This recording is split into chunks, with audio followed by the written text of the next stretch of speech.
Title మాటల గాయం. ఒక చిన్న గ్రామంలో రవి అనే బాలుడు ఉండేవాడు.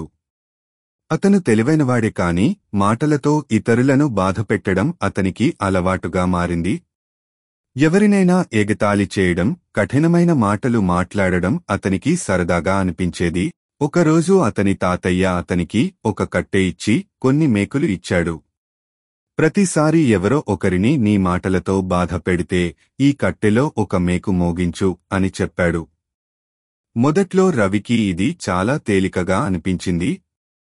కొద్ది రోజుల్లోనే ఆ కట్టె మొత్తం మేకులతో నిండిపోయింది. అప్పుడు తాతయ్య మరో పని చెప్పాడు. ప్రతిసారి నువ్వు నిజాయితీగా ఎవరికైనా క్షమాపణ చెప్పినప్పుడల్లా ఒక మేకు తీసేయి. కొద్ది రోజులకు రవి క్రమంగా తన తప్పును అర్థం చేసుకొని క్షమాపణలు చెప్పి ఒక్కొక్క మేకును తీసే పని మొదలుపెట్టాడు. చివరికి అన్ని మేకులు తీసేశాడు. ఆ సమయంలో తాతయ్య కట్టెను చూపించి అన్నాడు, చూసావా రవి, మేకులు తీసేశాక కూడా ఈ కట్టెలో మిగిలిపోయిన చీలికలు. మనం ఎవరినైనా మాటలతో బాధపెడితే క్షమాపణ చెప్పినా ఆ గాయం పూర్తిగా మాయం అవదు. అప్పటినుంచి రవి తన మాటల్ని జాగ్రత్తగా మాట్లాడటం మొదలుపెట్టాడు.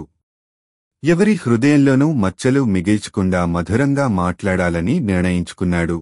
నీతి: మాట్లాడే ముందు 2 సార్లు ఆలోచించు.